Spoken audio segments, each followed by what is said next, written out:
Hi అండి. ముందు వీడియోలో ఈ బ్లౌజ్ కటింగ్ చూపించాను. ఈరోజు వీడియోలో స్టిచ్చింగ్ చూపిస్తాను.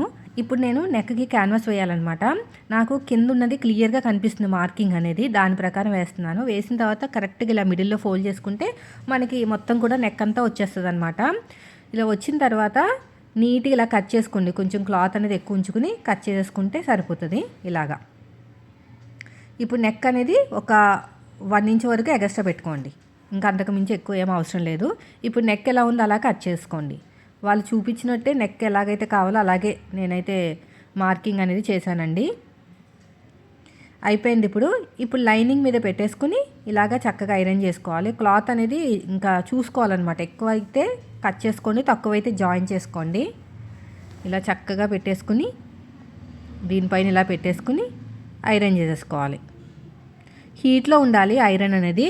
హీట్లో లేకపోతే మాత్రం చూడండి, నాకు 7 ఇంచులు కావాలి. నెక్ కరెక్ట్గా వచ్చేసింది 7 ఇంచులు. హీట్లో ఉంటేనే మీకు వస్తుంది అనమాట, లేదంటే రాదు. విడ్త్ ఎంత కావాలో కూడా చూసుకోండి. చూసుకుని చక్కగా ఐరన్ చేసేసుకోవాలి.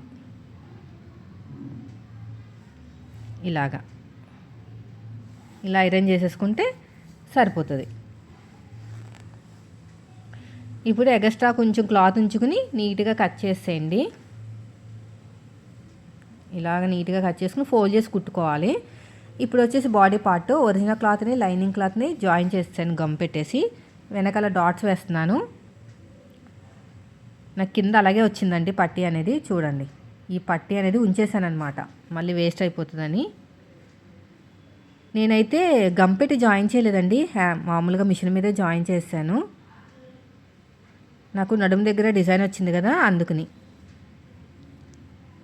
మళ్ళీ ఐరన్ చేస్తే అవన్నీ పగిలిపోతాయని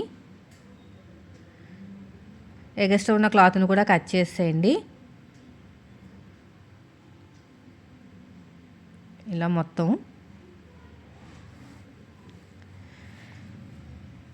ఇక నేను హెమ్మింగ్ చేస్తానండి. హెమ్మింగ్ చేస్తే సరిపోతుంది, లేదంటే సూదులు ఇరిగిపోతాయి, లేదంటే మొన్న పోతుంది. ఇది కూడా అయిపోయింది. ఇప్పుడు నడుము దగ్గర కరెక్ట్గా పెట్టేసుకుని షోల్డర్కి తిన్నగా కుట్టు వేసేసుకోండి. ఎడమ చేతి వైపు కాజా పట్టి, కుడి చేతి వైపుకి ఉక్సు పట్టి అయితే వచ్చింది. ఇప్పుడు అయిపోయిందండి కాజా పట్టి, ఉక్సు పట్టి. ఇప్పుడు నెక్కి పైపింగ్ అయితే వేయాలి. ఇలా కరెక్ట్గా పెట్టేసుకోండి, కరెక్ట్గా ఉందో లేదో. ఇప్పుడు నెక్కి పైపింగ్ వేస్తే క్రాస్కున్న క్లాత్ని తీసేసుకోవాలన్నమాట. క్రాస్కున్న క్లాత్ని తీసుకుంటే సరిపోతుంది. స్ట్రైట్కున్న క్లాత్ అయితే అస్సలు పనికిరాదు, అది బాగా కుట్టు పెట్టుకోండి. స్టార్టింగ్లో ఇలా పెట్టేసుకుని స్ట్రైట్గా కుట్టు వేసుకుంటూ వెళ్ళిపోండి. క్రాస్ తిరిగిన చోట చిన్న చిన్న టక్స్ అయితే ఇచ్చేసేయండి. ఇలా చిన్న చిన్న టక్స్. 12వ నెంబర్ థ్రెడ్ అయితే తీసేసుకోండి. తీసుకుని ఇలా ఫోల్డ్ చేసుకుని కుట్టేయండి చక్కగా. ఇలా చక్కగా ఫోల్డ్ చేసుకుంటూ వెళ్ళిపోవాలి. ఎక్కడ లావు రాకూడదు. లావు రాకుండా నీట్గా కుట్టండి. ఎగస్ట్రా ఉన్న క్లాత్ని కూడా కట్ చేసేయండి. ఇలా మొత్తం కూడా. నెక్స్ట్ వచ్చేసి రెండో వైపుకి నాకు ఇంకా హెమ్మింగ్తో పని లేకుండా కుట్టు అయితే వేసేస్తున్నాను ఇలాగా. తర్వాత వచ్చేసి రెండో సైడ్ కూడా అంతేనండి. స్టార్టింగ్ ఇలా ఫోల్డింగ్ చేసేసి ఇలా కుట్టుకుంటూ వెళ్ళిపోతున్నాను. ఎగస్ట్రా ఉన్న క్లాత్ను కూడా కట్ చేసాను. ఇలాగా చిన్న చిన్న టక్స్ అయితే ఇచ్చేసేయండి. 12వ నెంబర్ థ్రెడ్ అయితే తీసేసుకోండి. రఫ్ ఇచ్చేసేయండి. రఫ్ ఇచ్చేసి నీట్గా ఇలాగా ఫోల్డింగ్ చేసుకుంటూ వెళ్ళిపోవాలి. ఇలా ఫోల్డింగ్ చేసుకుంటూ వెళ్ళిపోవటమే. ఎగస్ట్రా ఉన్న థ్రెడ్ని కూడా కట్ చేసి రెండో వైపు కూడా అంతే.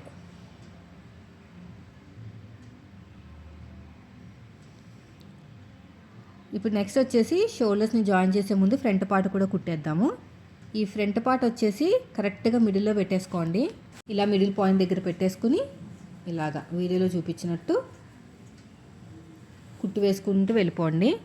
ఇలాగా కుట్టు వేసుకోవాలి. క్యాన్వాస్ పక్కనే వేస్తున్నాను, అంటే దానిపైనే వేస్తున్నాను అనమాట.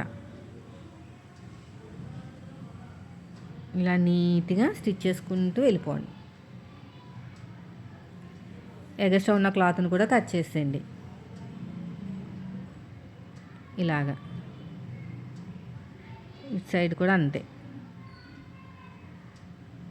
చిన్న చిన్న టక్స్ అయితే ఇచ్చేసేయండి.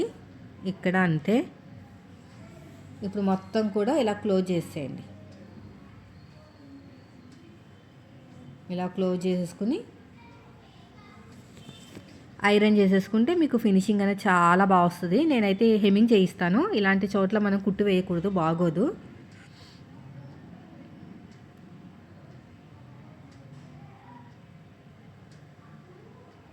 ఇలాగ ఐరన్ చేసుకుంటే మీకు చూసారు ఎంత బాగా వచ్చిందో. లోపల ఫోల్డింగ్ అంతా కూడా బయటకు రావాలి.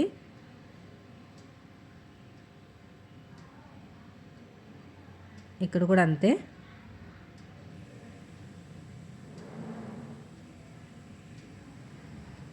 ఇలాగా చక్కగా ఐరన్ చేసేసుకోండి.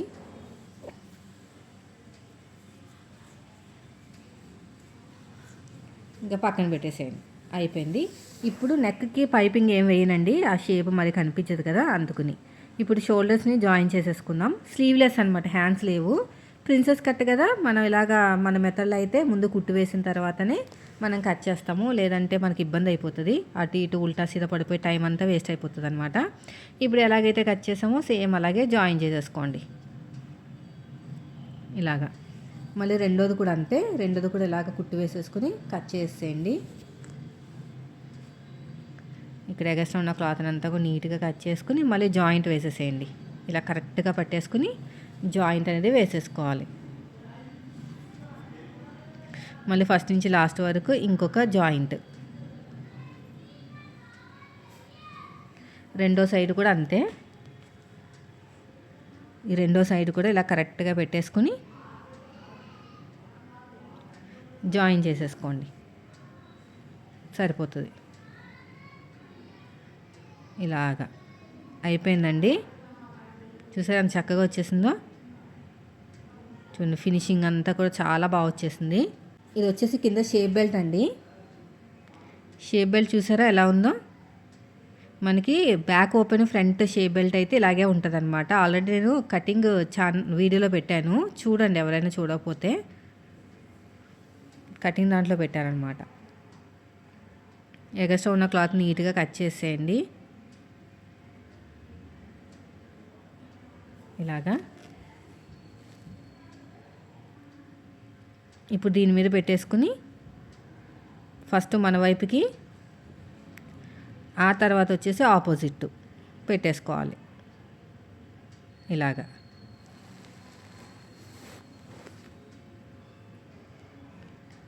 ఇలా మొత్తం కూడా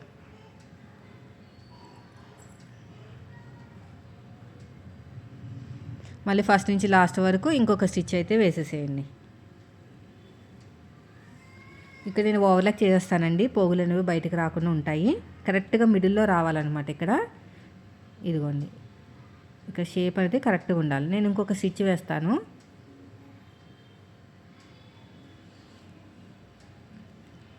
ఇలా ఒక టాప్ స్టిచ్ అయితే వేసేసేయండి. ఇలా మొత్తం కూడా నీట్గా ఒక టాప్ స్టిచ్ వేసేసుకోవాలి. ఇప్పుడు ఆర్మ్ లూజ్ దగ్గర కరెక్ట్గా పెట్టేసుకుని దీనిపైన కూడా బ్యాక్ పార్ట్ పెట్టేసుకుని ఏమైనా ఎక్కువ తక్కువ ఉంటే అడ్జస్ట్ అంటే ముందే చూసుకోవాలండి. ఇక్కడ ఎక్కువ తక్కువ చేయడానికి ఏం లేదు, పైన కొంచెం అడ్జస్ట్మెంట్ చేసుకోవాలన్నమాట, ఇంకా కింద ఎక్కడ కూడా కాకుండా. ఇలా కరెక్ట్గా పెట్టేసుకుంటే సరిపోతుంది. ఇది కూడా అయిపోయిందండి. నెక్స్ట్ వచ్చేసి ఇది చంక దగ్గర పట్టి అనమాట. క్రాస్కున్న క్లాత్ని తీసుకున్నాను, వన్ సైడ్ ఫోల్డింగ్ చేసి కుట్టేశాను. ఫోల్డింగ్ చేసి ఎగస్ట్రా ఉన్న క్లాత్ని కూడా కట్ చేసాను. ఇలాగా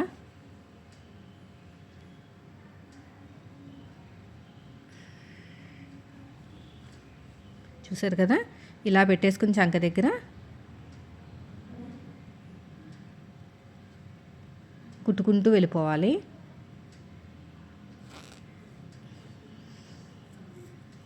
ఇలా వీడియోలో చూపించినట్టు.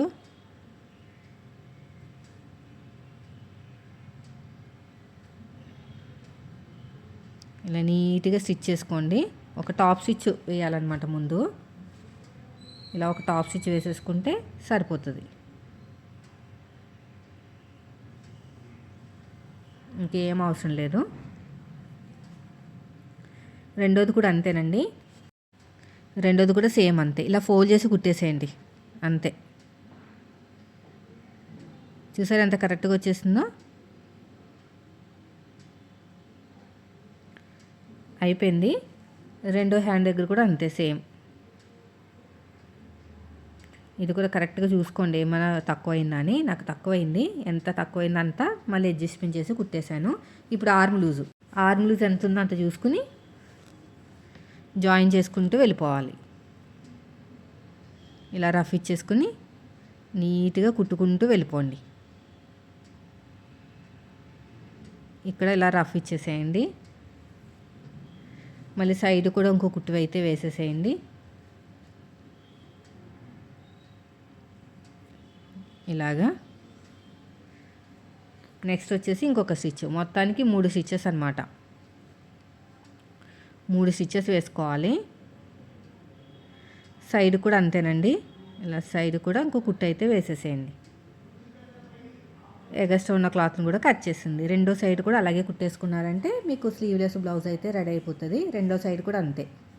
కొంచెం ఆర్మ్ లూజ్ అనేది పైకి పెట్టుకోవాలన్నమాట ఉన్నదానికన్నా. ఇలా స్లీవ్లెస్ వేసుకునే వాళ్ళకి. మళ్ళీ లేదంటే చంక దగ్గర బాగా లూజ్ అయిపోయి బాగోదు చూడడానికి. తర్వాత వచ్చేసి ఇంకొక స్టిచ్. ఇలా మళ్ళీ ఉల్టా తిప్పేసుకుని ఇంకో కుట్టు అయితే వేసేసుకోండి. సరిపోతుంది. ఇలాగా. సో ఇదండి ఈరోజు వీడియో. నచ్చితే మాత్రం లైక్ చేయండి ఫ్రెండ్స్. మీరు మన ఛానల్ ఫస్ట్ టైం చూస్తే మాత్రం సబ్స్క్రైబ్ చేయండి. ఎగస్ట్రా ఉన్న క్లాత్ని కూడా కట్ చేసుకుని నీట్గా రెడీ చేసి పెట్టుకుంటే మనకి బ్లౌజ్ అయితే రెడీ అయిపోతుంది. చూసారా స్లీవ్లెస్. మెయిన్ వచ్చేసి ఫ్రంట్ అనమాట. ఫ్రంట్ నెక్ అనేది వాళ్ళకి నచ్చినట్టు అయితే ఇచ్చేసాం. Thank you for watching.